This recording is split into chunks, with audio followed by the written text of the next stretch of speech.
역사하실 것을 소망하며 이 모든 말씀 우리 주 예수님의 이름으로 기도드리옵나이다. 아멘. 할렐루야. 자, 여러분, 칼바르트라는 유명한 신학자가 이런 말을 했습니다. 교회는 세상의 방식과 전혀 다른 새로운 표지, 세상과는 충돌하지만 가능성으로 충만한 길을 가리키는 표지를 이 세상에 세우기 위한 존재이다 라고 말했습니다. 즉 한마디로 말해서 교회는 세상과 달라야 한다는 것이죠. 교회의 능력은 언제 나타나느냐? 세상과 다른 방식을 제시할 때에 교회의 능력은 나타나게 된다는 것입니다. 오늘날 교회의 능력이 사라지고 있습니다. 교회의 이 권세가 땅에 떨어지고 있습니다. 그 이유는 뭘까요? 교회가 세상과 동일한 가치를 가지고 살아가고 있기 때문은 아닙니까?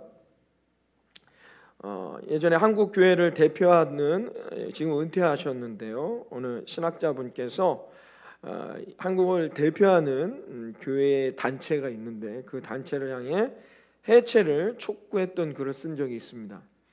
그분은 그 단체가 교회를 대표할지는 몰라도 예수님을 믿는 사람을 대표하는 단체로서의 능력을 상실했다라고 말했습니다. 왜냐하면 그 단체에 속한 교회와 지도자들이 세상과 똑같은 가치의 표징을 가지고 있기 때문이라는 것이죠. 그곳에서 대표가 된다는 것은 십자가를 지는 것이 아니라 권력을 쥐는 것으로 변질되었기 때문이다라고 말씀했습니다. 그분이 이런 발언을 하는 이유는 정말로 이 땅 가운데 교회나 교회 단체들이 사라지길 원해서가 아니라 교회를 너무나도 사랑하시기 때문에 교회가 하나님 앞에 바르게 서 나가기를 바라는 마음에 자기가 이런 글을 올린다라고 마무리하신 내용이 떠오릅니다.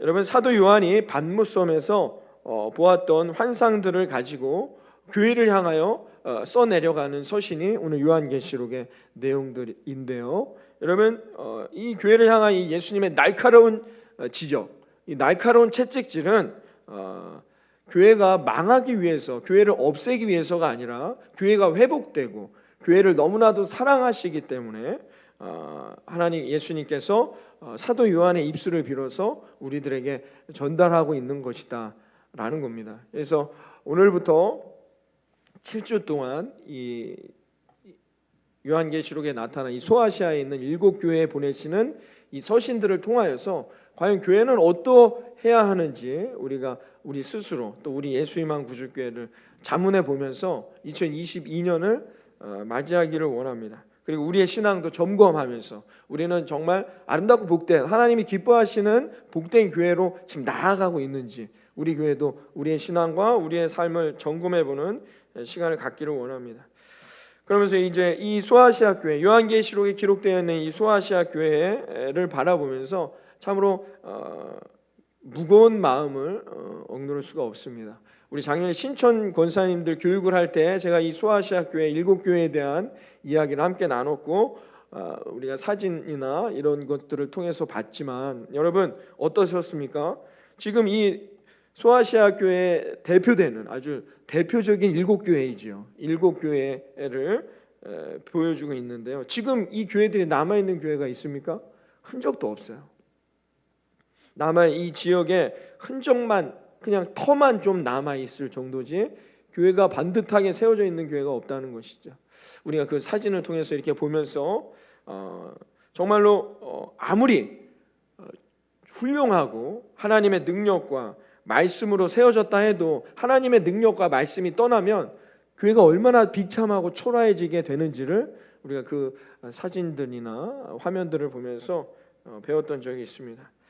여러분, 지금 한국교회에 던져지고 있는 염려가 바로 이와 같은 것이죠.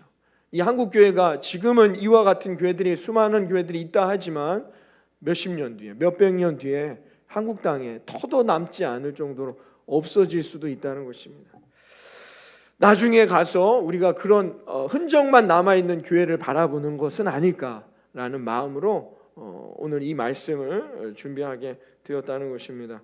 여러분, 소아시아 교회에 보낸 이 사도 요한이 반못이라는 이 섬에서 유배당에서 이 글을 쓰게 되었는데요. 그곳에서 하나님의 계시를 받아서 7교회에 이 편지들을 보내게 됩니다. 많은 학자들이 추정하기로 이 편지가 전달되던 시기가 AD 81년에서 96년 사이라고 이야기하는데요. 여러분, 우리가 알고 있듯이 로마의 이 기독교인들, 예수 믿는 사람들에 대한 10대 박해가 있습니다. 이걸 아예 역사적으로, 교회사적으로 봤을 때 이렇게 명명하죠. 10가지 큰 박해가 있었죠. 첫 번째 박해가 이제 우리가 잘 아는 네로 황제, AD 64년에 로마의 네로 황제로부터 이 박해, 예수 믿는 사람들에 대한 박해가 시작되었는데요. 이 계시록이 쓰인 시기가 도미티안 황제 때입니다. 그때 수많은 그리스도인들이 핍박을 받고 죽임을 당하던 때에 쓰여졌던 서신이 오늘 이 에베소 교회에 보내는, 그리고 7교회에 보내는 서신이 된다는 것을 역사적 배경 안에서 우리가 보게 되죠. 이 로마의 박해에 대한 이야기는 제가 한번 수요 예배 때 한번 다 강의를 한 적이 있습니다. 그래서 그건 뭐 영상으로 남아있지 않으니까 뭐 다음에 또 기회가 되면 그게 얼마나 큰 고통과 박해인지 우리의 상상을 초월합니다, 여러분. 우리가 상상하는 정도의 고통과 박해가 아니죠. 그런 엄청난 박해를 당하는 시기였는데요. 그래서 뭐 사도 요한도 이 반모섬에 유배당한 이유에 대해서 요한계시록 1장 9절에 이렇게 말하죠. 하나님의 말씀과 예수를 증언했다는 이유로 이 반모섬에 지금 유배돼 있다는 것입니다. 그냥 예수 믿으라는 거, 예수 믿으라고 했다는 것만으로 여러분 감옥에 갇히는, 그리고 이 반모섬이라는 곳으로 유배되는 이 고난, 엄청난 고난을 겪어야 했다는 것입니다. 그 당시에는 이렇게 예수 믿는다는 것만으로 많은 위협 가운데 신앙을 지키는 사람들이 있었습니다. 그들에게 이 신앙을 잘 지키도록 격려하고 위로하면서 쓰여진 책이 뭐다? 그게 요한계시록이라는 것을 여러분이 알고 계셔야 합니다. 그래서 오늘은 첫날이기 때문에 약간의 서론이 좀 필요한데요. 사도 요한이 갇힌 이 반못이라는 곳이 어떤 섬이냐? 여기에 들어가면 절대 탈출할 수 없습니다. 주변에 땅이 없어요. 그냥 외딴 섬입니다. 그래서 땅을 밟으려면 100km를 가야 됩니다. 배를 타고 100km면 어디까지 가야 됩니까? 천안? 천안이 100km 되나요? 하여튼 그만큼 가는 거예요. 그러니까 엄청나게 그러니까 여기에 들어갔다. 그럼 불가능해요. 여기서 살아나온다는 건 누가 배를 가지고 오지 않는 이상은 반모섬이라는 것, 이런 황량한 곳이죠. 그냥 바위투성이인 섬이었다는 것입니다. 그래서 여기 반모섬에는 아주 로마 입장에서는 절대로 나오지 말아야 될 사람들, 정치범들이나 이런 좀 위험 인물들을 가둬두는 것이 반모섬이었다는 것이죠. 여기서 사도 요한은 감옥살이를 했다는 것입니다. 그러니까 이것만 봐도 그 당시에 이 예수 믿는 사람들을 대하는 로마의 입장이 얼마나 강력한 박해였는지를 우리가 볼 수 있는 대목이 되는 것이죠. 거기서 하나님이 주시는 계시를 통해 놀라운 하나님을 사도 요한은 만나게 되었고, 그래서 거기서 편지를 이렇게 보내게 됐는데요. 첫 번째 보내는 교회가 어디다? 오늘 읽었던 본문의 에베소 교회입니다. 왜 에베소 교회냐? 그냥 지정학적으로 제일 가까워요. 반모섬에서 배를 타고 그냥 쭉 직진해서 100km만 가면 제일 처음 도착하는 항구가 어디다? 에베소 항구였습니다. 에베소라는 지역이었어요. 그래서 에베소에 이 편지를 처음으로 보내게 된 것인데, 이 에베소라는 곳은 아시아의, 그 당시에 아시아의 수도다라고 불릴 정도로 엄청나게 번영한 도시가 이 에베소라는 도시였다는 것입니다. 그래서 사도 바울도 선교 여행 때 에베소에서 한 2년 반 정도를 지내면서 거기서 말씀도 나누고 가르치고 강연도 하고 복음을 전파하는 사역을 2년 반 정도 했습니다. 그래서 에베소 교회에 복음이 전해짐으로 말미암아 이 에베소 교회를 통해서 그 지역에 상당한 영향력이 이루어졌는데요. 그래서 바울이 에베소를 떠나면서 이 에베소 교회의 사역을 디모데라는 후배에게 맡기게 되었습니다. 그래서 디모데가 이 사역을 감당했는데요. 그래서 사도 바울도 이 로마 감옥에 갇히게 되죠. 예수님을 전한다는 것 때문에. 그래서 이 로마 감옥에 갇혔을 때 에베소 교회에 서신을 보냅니다. 그 책이 뭡니까? 그게 에베소서, 우리 성경에 나와 있는 에베소서가 되는 것이고, 거기서 사역을 하는 디모데에게 권면의 말씀을 두 장 보내죠. 그게 뭡니까? 디모데 전후서가 되는 것입니다. 성경에 기록되어 있는 이만큼 에베소 교회는 신약 성경에서 빼놓고 이야기하기 어려울 만큼 중요한 교회 중에 하나가 이 에베소 교회다라는 것입니다. 그 에베소 교회에 사도 요한이 오늘 이 반모섬에서 하나님의 계시를 받아 이 에베소 교회가 어떤 방향으로 나아가야 될지를 오늘 전달하고 있는 책이 뭐냐? 그게 오늘 읽었던 요한계시록 2장 1절부터 7절에 있는 말씀이 되는 것이죠. 그러면서 1절에 어떻게 이야기를 하고 있느냐, 우리 한번 1절 어떻게 이야기를 시작하는지 한번 읽어보도록 합니다. 1절 읽겠습니다. 시작.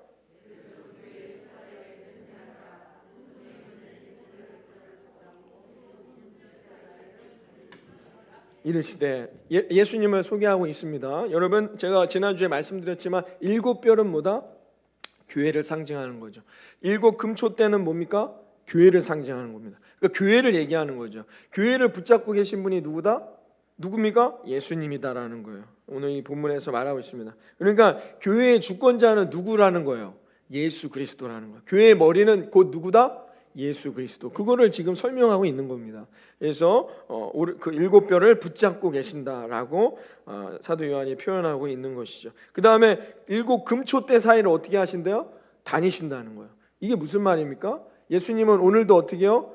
이 시간 우리 교회에도 임하시지만 옆에 있는 교회에도 동시에 임하고 계시다는 거예요. 다니고 계신다라는 이 표현이 뭐냐? 이걸 말하고 있는 거예요. 그러니까 하나님은 뭐예요? 시간의 창조자. 시간을 거스릴 수 있는 사람은 누구밖에 없어요? 하나님밖에 없어요.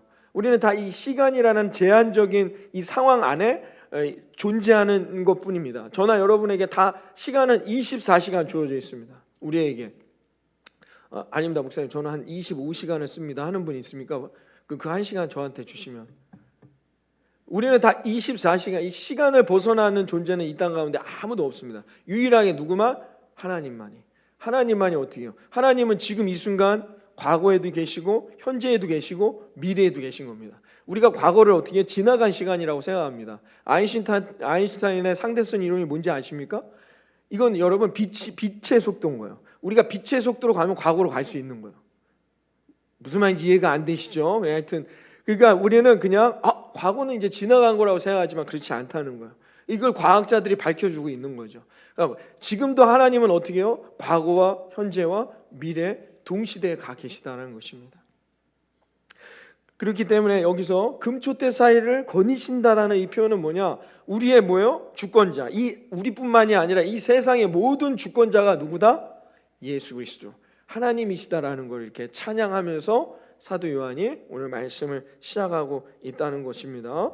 그러면서 이 에베소 교회를 칭찬하면서 말씀을 시작하죠. 2절과 3절에 이렇게 에베소 교회에 대해서 오늘 사도 요한이 예수님의 말씀으로 이야기하고 있습니다. 함께 봅니다. 2절 3절 2절과 3절 말씀 다 같이 읽습니다. 시작.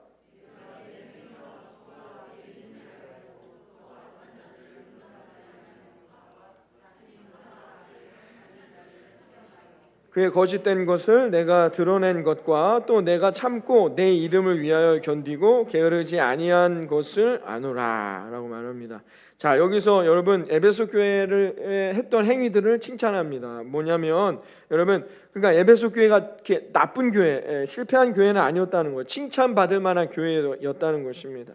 에베소 교회에 많은 활동이 있었어요. 그래서 어떻게 해요? 내가 너의 수고를 안다라고 말하고 있습니다. 예수님이 수고를 하는 것은 뭐예요? 많은 일들이 있었지 않습니까? 얼마나 그 일들에 대해서 수고했다는 거죠. 또 뭐예요? 어려운 사람들을 위해서도 많은 일들을 했다는 것입니다. 그 다음에 어떻게 칭찬하냐? 인내를 안다라고 말합니다.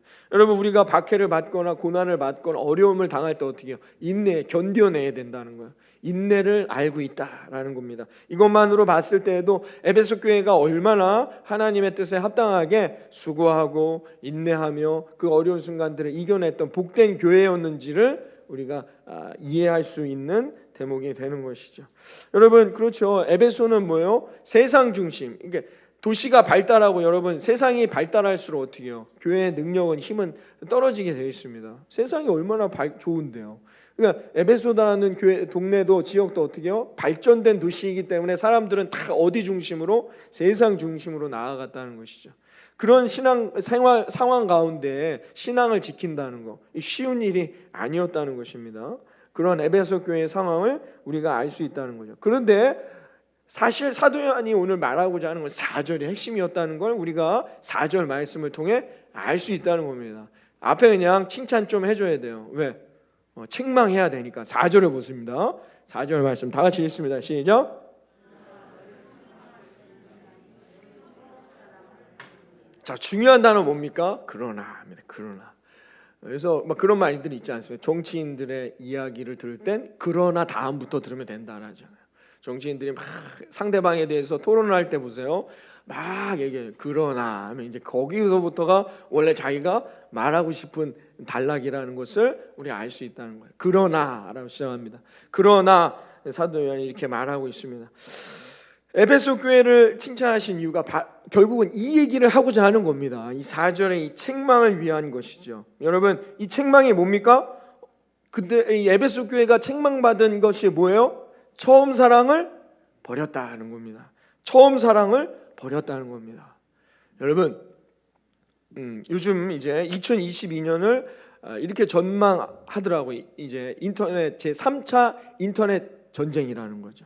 그래서 원래 처음은 이 인터넷이라는 게 뭐예요? 인터넷을 만들고 IBM을 통해서 많이 배포된 이 익스플로러라는 이 인터넷 브라우저를 사용했는데 그게 어떻게 2차 전쟁에서 어떻게 해요? 구글이 이겼습니다. 크롬이라는 그런 인터넷을 사용할 때 많은 사람들이 지금 점유율이 크롬이 높아졌는데요. 이제 2022년부터는 3차 전쟁이 돌입하게 된다는 거죠. 그래서 우리나라에 있는 뭐 네이버라든지 우리나라 삼성에서도 뛰어들고 있는데 과연 어떻게 될 것인가 이런 전망들을 내놓고 있습니다.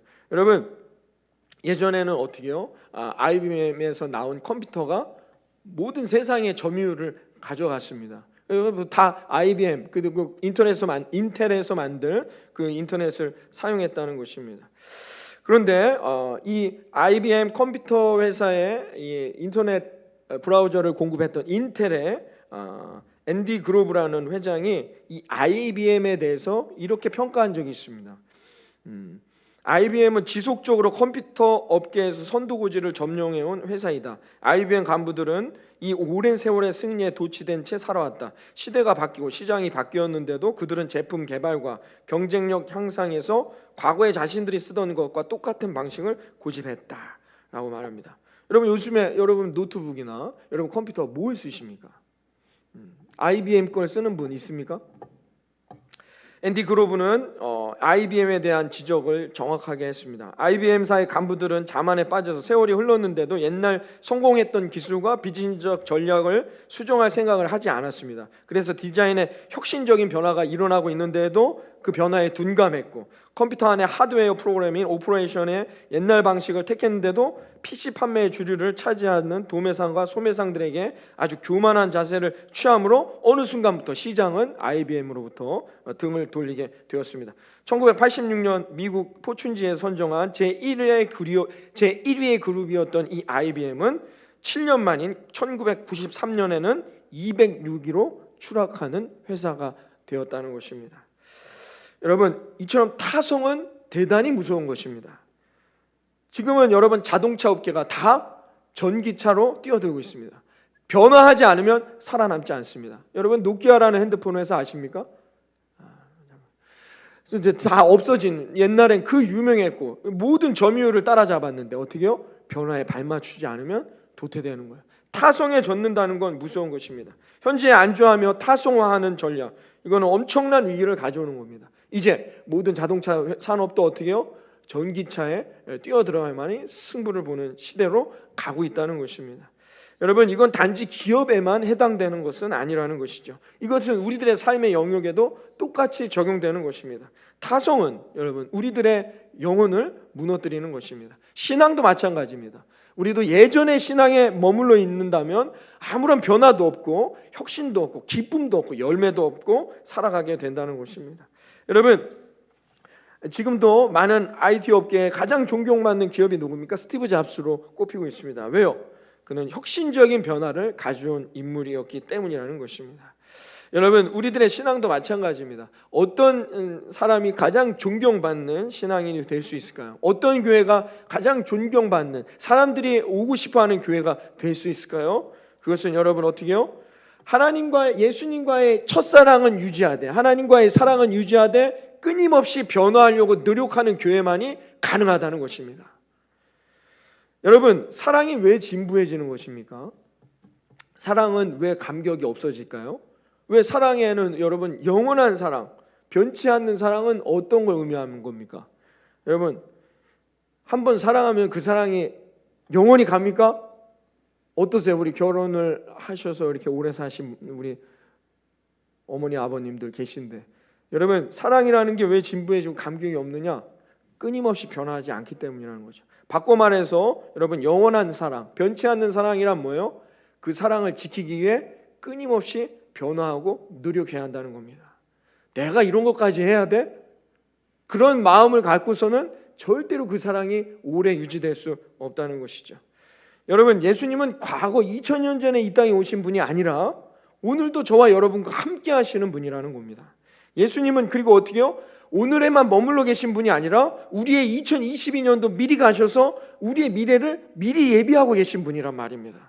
그래서 예수님은 이렇게 우리의 사랑을 끊임없이 지키시기 위해서 2000년 전에만 오신 게 아니라 지금도 오늘도 우리의 삶에 함께 하셔서 우리의 삶을 인도하시고 우리의 기도에 응답하시며 우리에게 사랑을 주시고, 우리의 2022년에도 미리 가셔서 우리의 사랑을 위해 끊임없이 변화하시면서 그 사랑을 지켜나가시려고 노력한단 말입니다. 그런데 우리는 어떻게 해요? 예전에 만났던 그 은혜, 예전에 경험했던 그 은혜, 옛날에 만났던 그 응답 하나 붙들고는 지금까지 신앙생활을 하고 있다는 것입니다. 여러분, 이것이 무서운 것이다라는 거죠. 그래서 어떻게 해요? 오늘 사도 요한은 말하는 겁니다. 너희들의 첫사랑을 회복해라. 거기에 능력이 있고 거기에 하나님의 복이 있다는 것입니다. 여러분, 우리가 에베소 교회에 들었던 칭찬 여러분 아실 겁니다.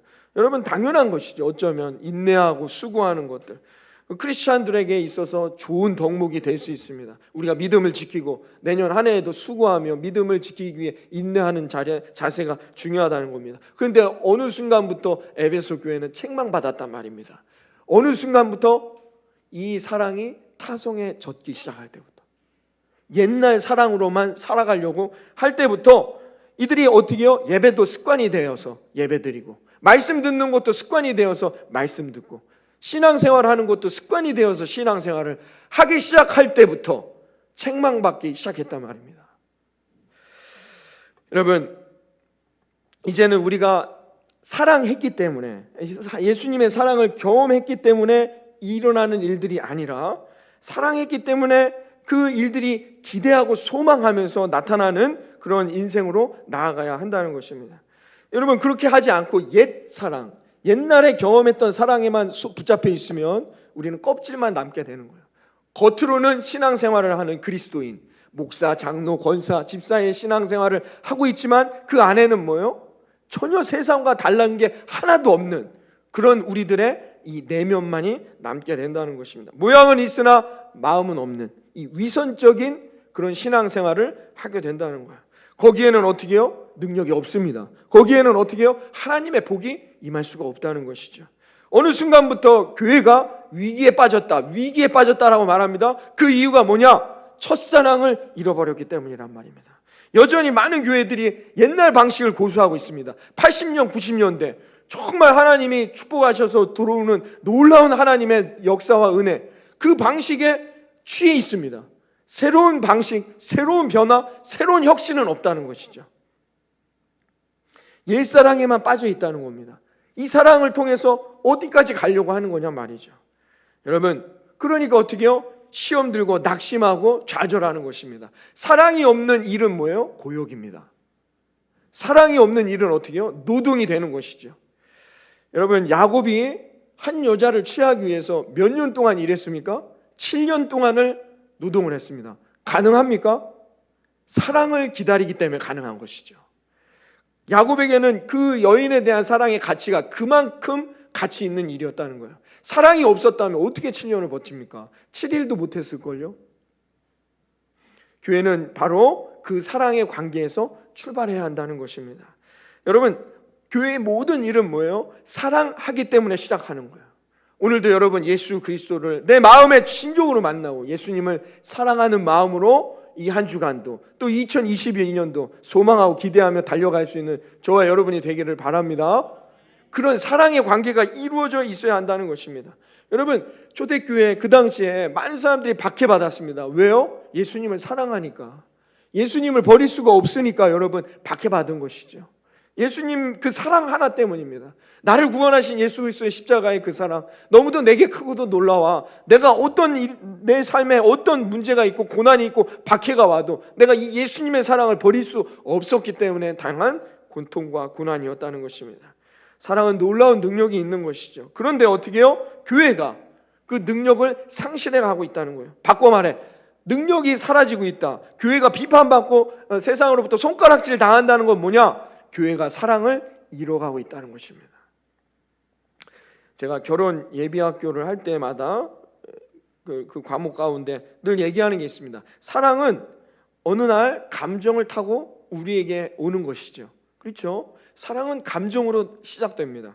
그러나 그 사랑을 계속해서 유지하고 지키기 위해서 뭐예요? 내 의지가 필요하다는 겁니다. 사랑의 감정이 얼마나 가겠습니까? 예전에 어른들은 3년 간다 하더라고요. 제가 볼 땐 3개월 갑니다. 아닙니까? 요즘 젊은이들에게는 30일 갈 것 같습니다. 어떻습니까? 사랑은 감정을 타고 오지만 그 감정이 영원한 게 아닙니다. 아시잖아요. 그 감정은 그 사랑을 지키기 위해서, 사랑이 계속 유지되기 위해서 뭐가 필요해요? 나의 의지가 필요하다는 거예요. 예수님과의 사랑의 관계도 마찬가지입니다. 처음에는 예수님이 그 뜨거운 사랑, 예수님을 만날 때 그 뜨거운 감정을 경험했지만 날마다 그걸 어떻게 경험하고 감정을 느끼면서 살아갑니까? 그 다음에는 어떻게 해요? 의지가 필요하다는 거예요. 예수님과의 이 관계를 하고자 하는 나의 의지, 기도하고 말씀 듣고 순종하는 나의 의지가 반드시 필요하다는 것입니다.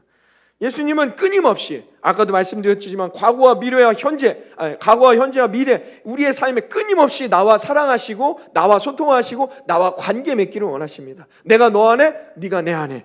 예수님의 마음은 늘 그와 같다는 것입니다. 그래서 예수님은 지속적으로 나를 사랑하시길 원해요. 그런데 우리는 어떻게 해요? 내 의지가 없다면 이 사랑의 관계를 유지할 수가 없다는 것이죠. 어느 상담자가 찾아와서 이렇게 말했답니다. 아내와의 문제를 이야기했어요. 그랬더니 이 상담해 주는 분이 얘기했어요. 아내를 사랑하십시오 라고 말했더니 더 이상 사랑의 감정이 없습니다.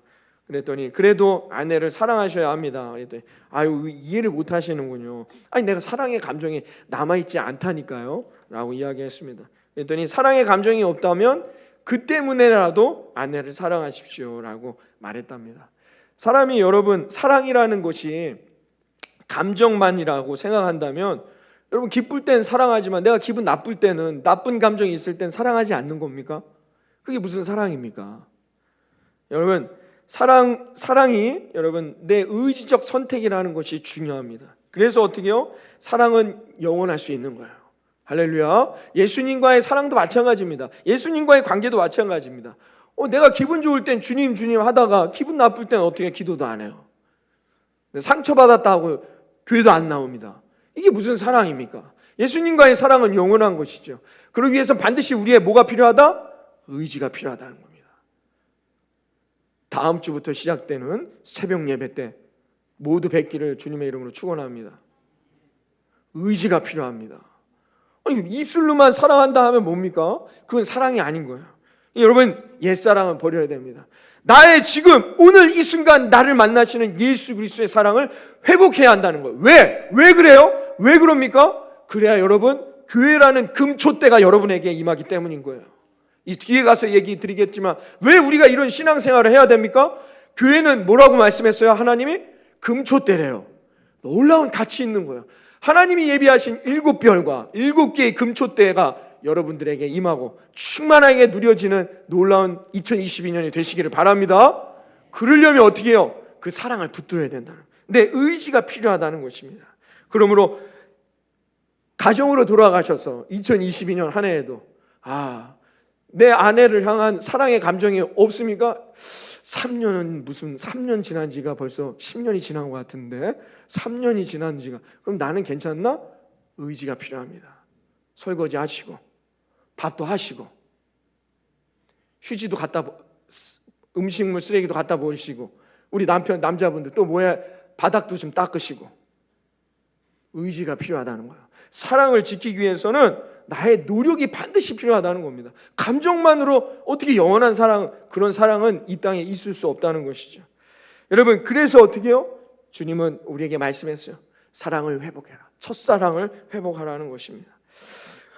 그럼 왜 주님은 우리에게 이 첫사랑을 회복하라고 하느냐? 이제 말씀드리는 거예요. 주님이 우리를 사용하시기 위해서요. 금초 때 우리에게 예비하신 교회를 통해서 주실 이 아름다운 그 놀라운 7별과 그 7개의 금초 때를 우리에게 주시기 위해서는 우리를 사용하셔야 되는데, 그러기 위해서 어떻게 해요? 이 사랑의 관계가 먼저 회복돼야 된다는 것을 우리에게 말씀하고 있습니다. 그래서 어떻게 회복하느냐? 5절에 말해주고 있어요. 오늘 본문의 5절에 그 방법을 우리에게 제시해주고 있습니다. 한번 읽어봅니다. 5절 말씀 시작. 처음 행위를 가지라. 만일 그리하지 아니하고 회개하지 아니하면 내가 내게 가서 내 촛대를 그 자리에서 옮기리라. 아멘. 여러분, 뒤에 나와 있는 내 촛대를 옮긴다는 게 어떤 맥락 안에서 나온 말씀인지 아시겠죠? 여러분, 어떤 인생이 되지 말라는 거예요? 사랑을 잃어버려서 여러분에게 주어질 아름다운 금촛대의 축복을 놓치지 말라는 거예요. 그러려면 어떻게 된다? 처음에 뭐라고 얘기했어요? 동사가 중요합니다. 첫 번째 동사가 뭐예요? 생각하라. 생각하라고 말합니다. Remember. 여러분, 생각하라는 겁니다. 내가 왜 이렇게 됐을까? 말씀을 들어도 은혜가 없고, 말씀을 들어도 감격이 없고, 이 뜨거움이 없고, 내가 언제부터 이렇게 됐을까? 생각하라는 거예요. 내가 왜 언제부터 교회 예배만 오면 졸리고, 언제부터 마음에 막 화만 나고 불평만 생기고 짜증만 생기고 내가 언제부터 이렇게 됐을까? 생각하라는 겁니다. 언제부터 예수님과의 관계가 식어서 찬양을 들어도 이산지를 내게 주셔서 오늘도 찬양을 들어도 어제 저도 담대하라 찬양을 들어도 은혜가 없어요. 졸리고 이게 무슨 찬양이었는지 기억도 안 나고 언제부터 그렇게 됐는지 생각하라는 겁니다. 내가 언제부터 예수님과 떨어졌는지 예수님의 사랑을 잃어버렸는지 상실했는지 식어 있는지 생각하라는 겁니다. 생각해야 한다는 것입니다. 그 다음은 뭐예요? 회개하라. 회개하라고 말합니다. repent라는 단어입니다. 여러분, 회개하라는 겁니다. 회개라는 단어가 어떤 의미라고 제가 말씀드렸어요? 내가 뭘 잘못했는지를 지적하는 게 아니에요. 회개라는 게 뭐예요? 관역이 빗나가 있단 말이에요. 내가 언제부터 주님이 원하시는 인생의 길로 가지 않고 내가 원하는 인생의 길로 가고 있었는지를 깨달으라는 거예요. 그래서 돌이켜오라는 겁니다. 회개하라. 다시 돌아오는 거예요. 주님이 기뻐하시는 자리, 하나님께서 원하시는 복된 자리, 하나님이 주실 금초대를 얻을 수 있는 그 인생의 길로 돌아오는 거예요. 그게 회개하라는 뜻입니다. 내가 뭘 잘못했고 그걸 깨달으라는 게 아니에요. 회개하라는 건 뭐예요? 돌아오라는 겁니다. 여러분, 하나님이 기뻐하시지 않는 삶이 어떤 삶이었습니까? 다시 돌이키셔야 됩니다. 하나님이 기뻐하시는 인생으로, 하나님이 원하시는 인생으로 돌아오는 거, 그게 회개하라는 겁니다. 그 다음에는 뭐예요? 그 다음에 처음 행위를 가지라라고 표현되어 있는데요, 회복하라는 겁니다. 처음 가졌던 행위대로 회복하라, 리스토어라는 단어입니다. 여러분, 회복하라는 것이죠. 주님께로 돌아왔다면 이제 어떻게 해요? 주님이 원하시는 삶으로 나아가야 한다는 겁니다. 예배하고 말씀 듣고 기도하고 순종하는 삶으로 살아가야 된다는 거예요. 내가 원해서가 아닙니다. 이게 주님이 원하시는 인생이기 때문에 우리는 그 인생을 살아가야 한다는 겁니다. 말씀 듣고 기도하며 그 말씀에 순종하며 살아가는 인생, 그 인생에게는 금초대가 예비되어 있음을 믿으시기를 바랍니다. 그러나 이걸 깨닫지 못하고 살아가는 인생, 이 3R, Remember, Repent, Restore, 이것을 잊고 살아가는 인생에게는 어떻게 해요? 있던 금초대까지도 받아서 어떻게 해요? 다른 사람에게로 옮긴다. 여러분, 엄청난 말씀입니다. 여러분, 하나님이 우리에게 주시는 엄청난 책망이란 말입니다. 여러분, 그런 인생 되시겠습니까? 여러분, 이 촛대를 옮겨버린다는 것입니다. 에베소 교회가 처음 사랑을 회복하지 못해 처음 수고하고 인내하며 어떤 순간에도 주님을 붙들고자 했던 그 축복의 순간들을 여러분 회복하지 않으면 주님이 말씀하는 거예요. 내가 에베소 교회에 너희들에게 주었던 이 금촛대를 옮겨버리겠느냐. 그래서 다른 교회로, 다른 사람에게로 이 놀라운 축복을 주겠노라 라고 무서운 경고의 말씀을 하고 있다는 것입니다. 여러분, 우리 교회가 여러분 75년의 여정 가운데 이 자리까지 달려온 이유가 뭡니까? 옛사랑에 취해서 옛것에 취해 있으라는 뜻입니까? 하나님의 계획을 깨달아 repent, remember, restore, 이것을 해야만이 어떻게 해요? 우리에게 주신 그 엄청난 축복의 사명의 금초대를 얻게 됨을 믿으시기를 바랍니다. 이걸 우리 구직교회에 주시겠다는 거예요. 그렇기 때문에 저는 소망을 갖고 이 기대를 하며 하나님이 예비하신, 여러분, 우리 지방에 우리 교회가 속해 있는 이 지방이라는 게 있습니다. 시스템이, 감리교는 우리 지방에 우리 교회가 장자교회라고 합니다. 가장 오래된 역사. 여러분, 그러니 하나님이 주실 금초대의 역사도 제일 많겠습니까? 짧겠습니까? 제일 많겠죠. 역사가 오래됐으니까. 저는 그렇게 소망합니다. 하나님이 주실 금초대, 우리 예수님만 구주께 하나님이 예비하신 금초대의 양이 그 역사만큼이나 오래될 거라 믿습니다. 근데 이 금초대를 받아야 된단 말입니다. 어떻게 살아야 되지만 옛 것은 버리는 거예요. 옛날에 있었던 그 사랑은 버리고 지금 내가 하나님 앞에 어떤 삶의 자리로 서 있느냐 생각하고 회개하고 회복할 때 하나님이 예비하신 아름다운 예수님만 구주교회를 통해 주실 금초대의 역사가 저와 여러분의 삶에 이루어지게 될 거라 믿습니다. 여러분, 결국 에베소 교회는 어떻게 됐을까요? 이 말씀을 새기지 못하여 망합니다. 없어졌어요. 에베소 교회 여러분 가셔서 포탈에 한번 쳐보세요. 초대 에베소 교회 아무것도 없습니다. 예수님의 말씀대로 다 무너지고 말고 있던 금초대까지 다 옮겨가게 되었다는 것입니다. 이것을 우리가 알고 있어야 합니다. 우리가 직분을 받고 오늘도 이 자리에서 예배를 드리고 주님을 찾지만 여러분, 우리가 생각하고 회개하고 회복하지 않으면 언제든지 하나님은 이 금초대를 옮겨버리신다는 것입니다. 아픔을 맛볼 수 있다는 것입니다. 우리의 개인의 신앙도 마찬가지입니다. 내가 태어날 때부터 엄마 아버지가 교회 다니고 신앙생활을 했고 그래서 내가 지금도 예배드리지만 그런다고 해서 그 금초대가 내게 이어져 가는 게 아니라는 것입니다. 여러분, 어떻게 해요? 회개하고 생각하고 회복하지 않으면 아간처럼 자기가 갖고 있었던 그 엄마 아버지로부터 이어받았던 금초대도 다 사라져버릴 수밖에 없다는 것입니다. 여러분, 그것을 우리가 깨닫고 오늘도 이 말씀을 온전히 붙들어야 할 것입니다. 여러분, 그러므로 생각하고 회개하고 여러분 회복하여 하나님이 주실 아름다운 그날 역사, 그 금초대의 은혜를 경험하는 저와 여러분이 되기를 바랍니다. 그 금초대를 어디로부터 주신다? 예수님만 구주교회. 여러분이 지금 소속되어 있는, 여러분이 제적되어 있는, 우리 가운데 함께하는 이 교회에서 열심으로 헌신하고 노력하여 교회를 세워나가는 그 직분에 합당한 삶을 살아가게 될 때 하나님의 금초대가 내게 임하게 된다는 것입니다. 그러므로 여러분이 회복해야 할 열심은 뭘까요? 여러분이 지금 이 코로나 시국에 지금 회복해야 할 열심은 뭘까요? 새벽 예배. 할렐루야. 새벽 예배. 따라합니다. 새벽 예배. 시작. 새벽 예배. 제가 딱 제시해 드리잖아요. 그냥 열심을 내십시오 하면 뭘 열심을 해야 될까 고민하실 수 있으니까 지금은 다른 걸 할 수 있는 게 없어요. 지금은 여러분 새벽 예배. 다음 주부터입니다. 여러분 함께 하시는 거예요. 그러면 정말 심각하게 한번 생각해 보시기 바랍니다. 나는 도대체 그럼 그 금초대가 이 예수님만 구주교회, 내가 소속되어 있는 이 교회를 통해 내게 주신다 했는데 내가 이 교회를 위해서 해야 할 열심은 뭐냐 말이에요. 생각하고 회개하고 내가 회복되는 건 뭐예요? 일을 한다는 건데 다시 내가 그 일을 한다는 건데 그 열심은 뭐여야 하냐 말입니다. 여러분들이 생각해야 한다는 겁니다. 지금 여러분들이 하나님이 그 금초대를 주고 싶어도 주시지 못하게 하는 여러분의 부족함은 뭐냐 말이에요. 여러분의 부족한 열심은 뭐냐 말이에요. 그게 뭐냐 말입니다. 새벽 예배 나오셔야 됩니다. 어르신들은 안 나오셔도 됩니다. 괜찮습니다. 괜히 건강에 저기 하면 안 됩니다. 여러분 그걸 깨달아야 된다는 겁니다. 그래야만이 어떻게 해요? 하나님이 우리의 열심을 통해 역사하시는 거예요. 사실 여러분 하나님은요 오늘도 우리를 위해 일하십니다. 우린 좀 쉬잖아요. 저도 그렇지만 피곤하고 그러면 좀 잠도 자고 쉬고 그렇지 않습니까? 좀 여러분들도 이제 예배가 끝나고 돌아가셔서 쉬고 하는데 하나님은 쉬는 분이 아니에요. 하나님은 어떻게 해요? 한 번도 쉬지 않고 우리를 위해서 오늘도 일하시고 보호하시고 때로는 응답하시고 격려하시고, 여러분 하나님은 어떻게 해요? 우리를 위해서 예비도 하시고 부어주시기도 하는 분이 하나님이라는 겁니다. 여러분 엘리야가 낙심하고 절망해서 내가 차라리 죽는 게 낫겠습니다 라고 할 때 하나님이 어떻게 해요? 엘리야를 찾아와 위로하십니다. 하나님이 위로하시고 로뎀나무 아래에서 낙심하여 죽기를 원하는 엘리야에게 떡도 주시고 물도 주시는 그런 하나님이시단 말입니다. 물이 없는 사막으로 쫓겨나 유리하고 방황하던 하갈과 이스마엘에게 사람들은 그들을 다 버리고 저주하였지만 하나님은 그들을 찾아가 그들에게 물을 주시고 용기 주시고 입히시는 하나님이시단 말입니다.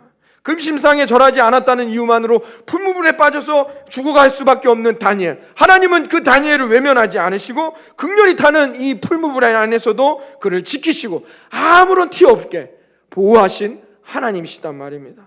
하나님은 이처럼 하나님의 백성들, 하나님의 자녀들을 위해서 쉬지 않으십니다. 하나님이 오늘도 저와 여러분을 위해 열심을 다해 일하심을 여러분 깨달으시기를 바랍니다. 시편 121편에 이렇게 말합니다. 시편 121편 3절부터 8절에 하나님을 이렇게 찬양합니다. 다 같이 읽어봅니다. 시작. 너를 지키시는 이가 졸지 아니하시리로다. 이스라엘을 지키시는 이는 졸지도 아니하시고 주무시지도 아니하시리로다. 여호와는 너를 지키시는 이시라. 여호와께서 내 오른쪽에서 내 그늘이 되시나니 낮의 해가 너를 상하게 하지 아니하며 밤의 달도 너를 해치지 아니하리로다. 여호와께서 너를 지켜 모든 환난을 면하게 하시며 또 내 영혼을 지키시리로다. 여호와께서 너의 출입을 지금부터 영원까지 지키시리로다. 할렐루야. 하나님은 영원에서 영원까지 우리를 지키시며 오늘도 우리를 위해 열심을 내시는 하나님이십니다. 성경에는 하나님이 일하심을 아주 가득 차 있습니다. 성경에는 하나님이 얼마나 우리를 위해서 일하고 계신지가 가득 차 있다는 것입니다. 여러분 이 말씀을 믿으십니까? 하나님이 오늘도 2022년도 여러분 우리를 위해 쉬지도 않고 졸지도 않고 여러분 먹지도 않고 하나님이 우리를 위해 일하시는 하나님임을 믿으시기를 바라겠습니다.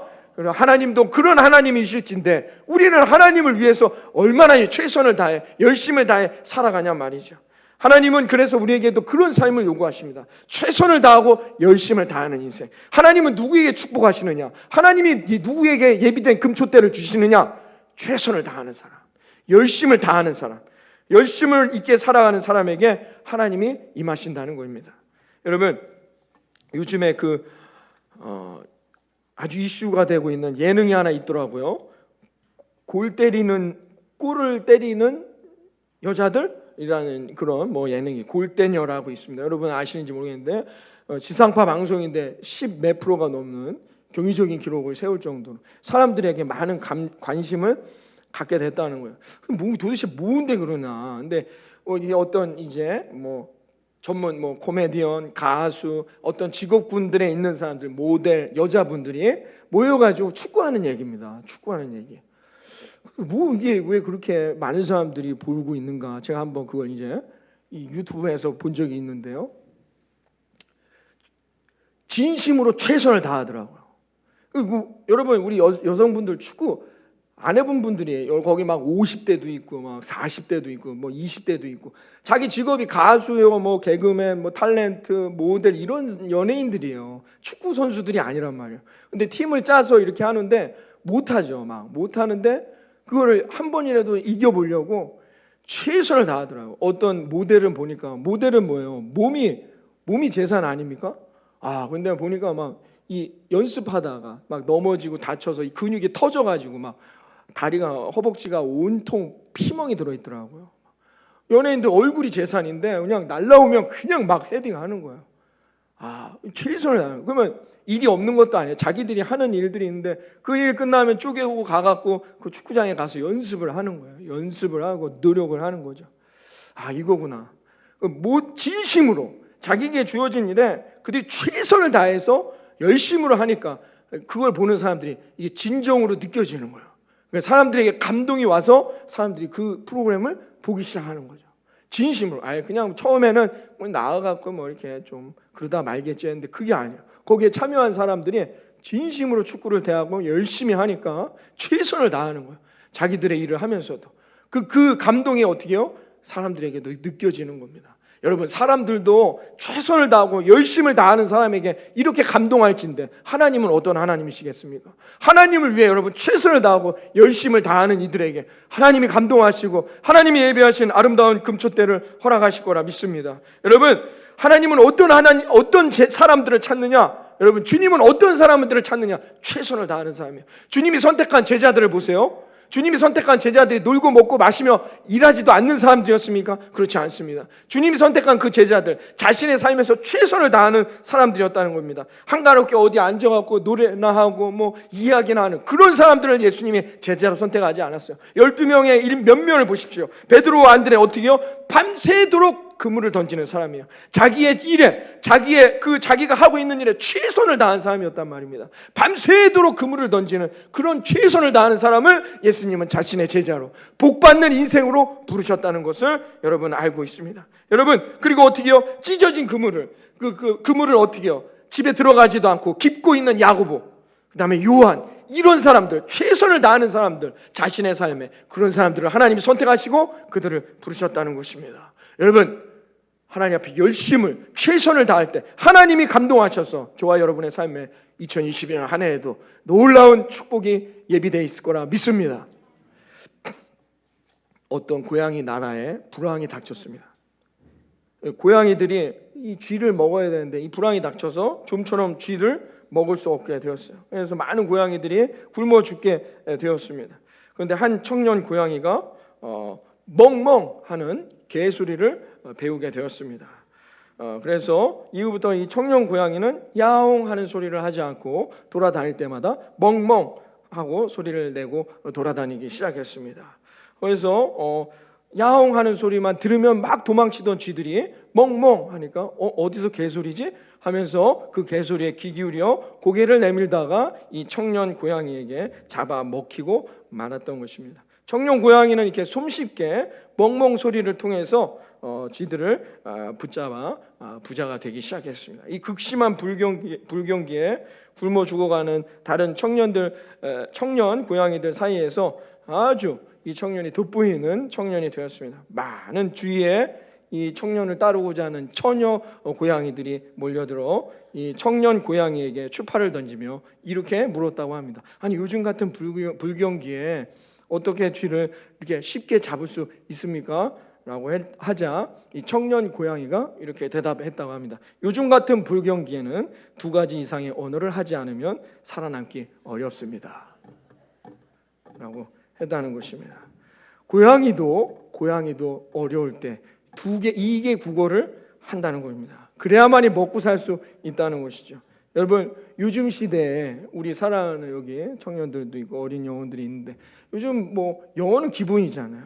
여러분, 2개의 언어를 구사하는 건 이제 뭐 그래야만이 살아남는 시대가 되고 있다는 겁니다. 열심히 공부해야 하는 것이죠. 왜 열심히 합니까? 하나님이 예비하신 아름다운 은혜와 복을 얻기 위해서 노력하는 것이죠. 신문에 이런 기사가 났더라고요. 어느 청년이 자기가 미래에 더 성공하고 더 좋은 것들을 얻기 위해서, 미래를 위해서 아프리카에 있는 스왈리어를 배우고 있다는 겁니다. 처음 들어보시죠? 저도 처음 들어요. 아프리카에 있는 스왈리어를 배우는 청년입니다. 왜 이걸 배우고 있느냐라고 이렇게 신문 기자가 인터뷰를 했더니 이제 지금은 아무것도 아닌 것 같지만 케냐냐, 탄자니아, 우간다 등이 앞으로 크게 쓰임받을 걸 기대하면서 그들의 언어를 배우고 있다라는 겁니다. 그럼 끊임없이 준비하는 그 열심, 주님이 언젠가는 반드시 쓰실 것을 믿으시기를 바랍니다. 여러분, 지금 열심히 한다 했는데 내게 은혜가 없다 해서 끝난 게 아닙니다. 하나님 앞에 최선을 다하는 것, 하나님 앞에 열심을 다하는 인생, 언젠가는 하나님께서 그 열심을 반드시 사용하셔서 하나님의 영광을 드러내는 복된 인생이 되게 하실 거라 믿습니다. 여러분, 이것을 기억하고 우리가 살아가야 한다는 겁니다. 그러므로 어떻게 해요? 생각하라. 늘 기억해야 합니다. 우리가 과거의 것을 기억하는 게 아니라 어떻게 해요? 하나님의 은혜, 지금도 나와 함께 하시는 하나님의 은혜를 기억하여 하나님이 예비하신 젖과 꿀이르는 가난을 향해 나아가는 그런 기억을 통해 여러분 회개하고 돌아오는 저와 여러분이 되기를 바랍니다. 하나님을 기억해야, 생각해야만이 어떻게 해요? 회개할 수 있는 거예요. 내가 이게 잘못됐구나. 회개하고 다시 돌아오는 것입니다. 방향을 바꾸고 단호하게 잘못된 길을 정리하고 단호하게 하나님의 길로 돌아오게 될 때 하나님이 예배하신 아름다운 금초대의 영광을 얻게 될 거라 믿습니다. 그리고 어떻게 해요? 처음 행위를 가지라는 게 뭐다? 내가 그 은혜를 누렸던 그 삶을 회복하라는 겁니다. 하나님이 뜨겁게 역사하셔서 내가 하나님 안에서 모든 게 근심과 염려와 걱정은 떨쳐내고 하나님의 영광을 위해서 살아갔던 그때를 회복하라는 것입니다. 여러분, 회복은요 한 번으로 끝나는 게 아닙니다. 오늘 회복됐다 해서 내가 오늘 예수님을 만났다 해서 구원이 다 이루어진 게 아니에요. 회복은 언제나 매일매일 이루어지는 거예요. 그래서 우리는 예배도 매일매일 매주마다 드리는 거잖아요. 왜? 1년에 한 번만 예배 드리면 안 됩니까? 왜 매주마다 예배를 드리는 거예요? 매주마다 어떻게 해요? 회복하라는 거예요. 우리가 한 주간 동안도 실패하고 넘어지고 그 사랑을 잃어버리니까 하나님을 생각하고 다시 회개하여 예배를 통해 말씀을 통해 다시 내가 회복되어 한 주간을 세상에서 승리하겠다는 겁니다. 그래서 회복은 어떻게 해요? 매일매일 일어나는 거예요. 한 번으로 끝나는 게 아닙니다. 여러분, 이 회복을 통해 여러분 그렇게 살아가 열심을 다해 최선을 다해 살아가 하나님이 예비하신 아름다운 금초대를 누리며 살아가는 저와 여러분이 되기를 바랍니다. 그렇게 하지 않으면 어떻게 하시겠다? 금초대를 옮겨버리시겠다는 거. 이 무서운 경고를, 이 책망을 들으며, 그러나 이 책망은 서두에 말씀드린 것처럼 우리가 그렇게 실패하길 원해서 하나님이 말씀하신 게 아니라 어떻게 해요? 우리를 사랑하시기 때문이란 말이에요. 우리가 정말로 2022년 예비하신 하나님의 은혜를 받아 누리기를 소망하시는 기대하시는 하나님의 사랑이 있기 때문에 오늘도 이 말씀을 우리에게 주심을 깨달아 여러분 다가오는 2022년 한 해 여러분의 삶에 하나님이 예배하신 아름다운 금초대를 누리며 승리하는 우리 사랑하는 예수님만 구주교회 모든 성도인